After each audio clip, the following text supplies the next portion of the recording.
electrical din yung yung profession ko. Pero pastor ngayon, at the same time may business din ako manage. So the question is, bakit tayo nagpapatuloy?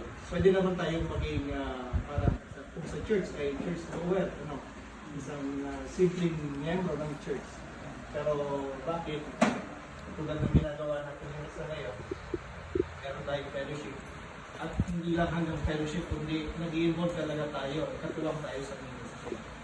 So, ano sa tingin niyo yung reason kung bakit? Konting idea o konting ano yung reason kung bakit kayo nagpapatuloy sa pag-serve sa Panginoon? O the ministry of the church? Because of God's love.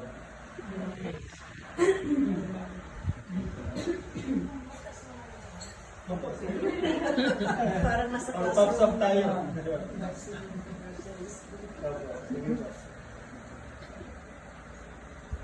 Isa po sa dahilan ko para yung mga kumalitin sa Panginoon ay dahil na kasi example po yung sister kasi nalilito siya nananapalagay sa hindi na siya ng Pilipinas iba na yung simbahan ko yung Panginoon pagod ko sa amin na siya sa Hong Kong sa kulibot sa church siya ng simbahan. Tapos mga yung Pilipinas, mga anak niya sa Pilipinas. Siguro, chance ko din i-share na talagang kaya siya ang malalaki ako ng punta ng Nagasito.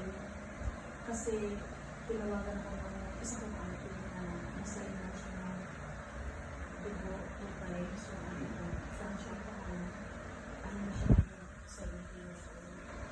Ay, tapos sabi ng doktor, yung sakit ng ate namin ay hindi lang stage 1 cancer. Kasi matagal na yung pinagawa sa mga. So, yung emergency needs yung sister ko. Kaya hindi ako makahilig, hindi makahilig ng mga. Yung mga anak niya, tinatawagan ng mga namin kasi mga anak. Yung ate ko rin nalaman ng cancer ng mga. So, hindi na niya. Sa Nagasito. Tapos, sabi ko, Lord, saan ko pa ako pupunta na i-share ko po, Lord, yung sitwasyon namin ngayon ng family. Binigay sa akin ng Lord sa pastor ko. Sabi ni Lord, tawagan mo punta ka ng Legazpi. Kasi di ba nung mga nakaraang national conference sa mga pastors, binigay ni Lord na home to stay na place. Saan kami mga friends ko na pastora from Manila, kasi national po, mga friends ng mga pastora. Salamat po sa Panginoon na ngayon kung stay si Pastor Fergie na makulit doon sa sulok ng computer. Singit, inandun nga kami sa hotel ng Legazpi. Tapos marami dito sa gilid na kung stay, Pastor. Marami kung stay. Singit po siya, sige nung nagsisearch kami ng mga friends ko. So I'm so happy na, yung 18 po ata o 17 tayo. So, praise God na yung purpose ko ng Lord na dinala niya ako dito. Talaga, I guess, sabi ko sa pamangkin ko na anak ng ate ko, dito ko na pahala sa mama mo. Dito ka lang po church, kailangan ko sabi ko. Basta, nagpalak ko na nag-absent mo na kasi pagdala sa kanya sa hospital. Kasi tapos na po yung chemotherapy. Tapos na yung chemotherapy, pero nawalan po ng timbang sa ate ko ay mga nasa 27 kilos po ata. Sa 60 to 63 kilos niya. Ngayon parang ano na lang.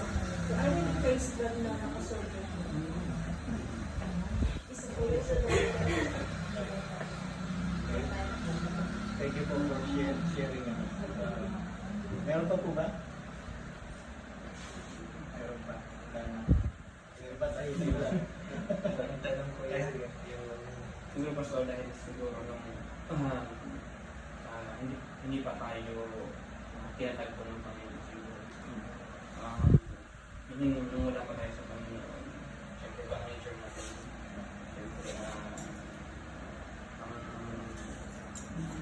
application ng flesh natin, natin natin. Tapos ngayon na bago na tayo, may bagong nature kung saan isa sa mga signs na kung na binago ka ng Panginoon is kagustuhan. And once na opposite ka doon ay napakabigat. Mabigat. Pero kasama sa Panginoon kasi tapat siya. Kahit nag-segue ka, binabalik ka pa rin naman kasi mas tapat siya compared sa katapatan ng Panginoon.